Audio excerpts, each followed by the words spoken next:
এইবার অনেকদিন বাড়িতে থাকা সত্ত্বেও ঠিকঠাক মতো একটা ভিডিও ছাড়া হচ্ছে না। এমনটা নয় যে আমি অনেক বেশি ব্যস্ত। আমি একদমই ব্যস্ত না। কারণ আমি এদিক সেদিক ঘোরাফেরা করছি, সবার সাথে অনেক বেশি মজা করছি। সবার সাথেই আছি। সবার সাথে থাকলে আসলে ফোন কোন দিকে থাকে, আমি কোন দিকে থাকি, মাথায়ই থাকে না। ফোন এদিক সেদিকে ফেলে রাখি। পরে মনে হয় ইস একটু ভিডিও করলে মনে হয় ভালো হতো। এটা ছিল গতকাল সকালের একটা ভিডিও। সকাল, সকাল ঘুম থেকে উঠে কলাজা পিঠা বানিয়ে নিচ্ছি। আমার শ্বশুর আবার সকাল, সকাল নাস্তা করে। উনি নামাজ পড়ে এসেই নাস্তা করবে।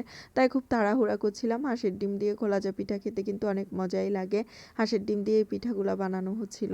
এরপর বাহিরের দিকে আসলাম। এদিকে আমার দেবরে ঘর উঠাচ্ছিল। আপনাদেরকে আগেরবার দেখিয়েছিলাম।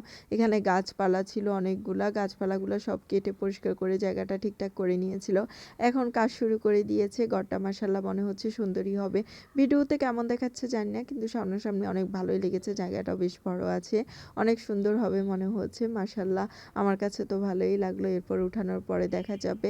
আসলে আমার দেওর আসছে দেশের বাইরে থেকে, উনি ঘর দিচ্ছে। এদিকে আবার বিয়ে করবে, মেয়ে দেখা হচ্ছে। আজকেও আমরা একটা মেয়ে দেখতে যাব। এজন্য তাড়াহুড়া করছিলাম। কাজটা শেষ করছিল ভাইয়াও তাড়াহুড়া করে। এদিকে মিস্ত্রি বাড়িতে, অন্যদিকে আমরা আবার যাব মেয়ে দেখার জন্য। এই যে দেখেন অনেক সুন্দর করেই কিন্তু ঘরটা দেওয়া হচ্ছে। আমার মেয়ে দিক দিয়ে হাঁটছিল। সবাই চিল্লাচিল্লি করছিল যে পড়ে যাবে, গর্তগুলাতে পড়ে যাবে। এজন্য ওকে অনেক বকাবকি করছিল। ও তো ছোট মানুষ, শুনছিলই না। এরপর আমরা চলে যাচ্ছি এখন মেয়ে দেখার জন্য। আমি, আমার দেবর, আমার শ্বশুর আর আমার মেয়ে। আবার আমার ননদও যাবে। আমার ননদ আমাদের ছাগলাইয়া বাজারে ওইখানে ওয়েট করবে। আমাদের সাথে একসাথে চলে যাবে। এই তো আমরা সবাই মিলে একটা সিএনজি নিয়ে নিলাম। অনেকক্ষণ ওয়েট করছিলাম, সিএনজিই পাওয়া যাচ্ছিল না। যেহেতু একটু দুপুর টাইম ছিল, দুপুর বলতে ৩টার দিকে, ওই টাইমে সিএনজি পাওয়া যাচ্ছিল না। আর ছাগলাইয়া বাজারেও একটু ঝামেলা হচ্ছিল, মিছিল হচ্ছিল। যেহেতু ১২ তারিখ নির্বাচন, অনেক মানুষের ভিড়। আমরা গিয়ে তো একদম অবস্থা খারাপ, মানুষের জন্য হাঁটতেই পারছিলাম না। আর আমার দেবরও শুধু আমাকে এক সাইডে করে থাকতে বলতেছে, যেহেতু রাস্তার দিকে অনেক ভিড়।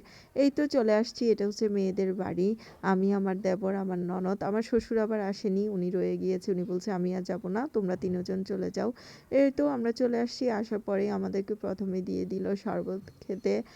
ওনারা কেউ আসছিল না, প্রথম অনেকক্ষণ ওয়েট করছিলাম। এরপর আসছিল ওনার ভাই, মেয়ের ভাই আর কি। মেয়ের ভাই এসে আমাদেরকে নাস্তা দিয়ে যাচ্ছে। একে একে একটার পর একটা নাস্তা আনছিল। আমরা বলছি আমাদের এত কিছুর দরকার নেই, আমরা মেয়ে দেখতে আসছি, মেয়েটা দেখান, আমরা মেয়ে দেখেই চলে যাব। তো ওনারা বলছে না, আগে একটু নাস্তা করে নেন, আস্তে ধীরে আসুক, মেয়েকে পরে নিয়ে আসবে। এই তো সবাই একটু একটু করে নাস্তা খাচ্ছিল। একদমই খেতে ইচ্ছে করছিল না, যেহেতু আমরা দুপুরবেলা ভাত খেয়ে গিয়েছিলাম। ওনাদেরকে বারবার বলছি এত কিছু লাগবে না। ওনারা আসলে অনেক কিছুই করেছে, অনেক নাস্তাই দিয়েছে, একটার পর একটা শুধু আনছিল। পরে মেয়েকে নিয়ে আসলো। আমরা এখানে একটু ছবি-টবি উঠিয়ে নিচ্ছিলাম। আমাদের মেয়েও পছন্দ হয়েছে, বাড়িঘর সবকিছুই পছন্দ হয়েছে। তবে যেকোনো একটা কারণে বিয়েটা আর হবে না। এই আরকি। গতকালকেই দেখেছি আমরা। এরপর কি হয় জানি না।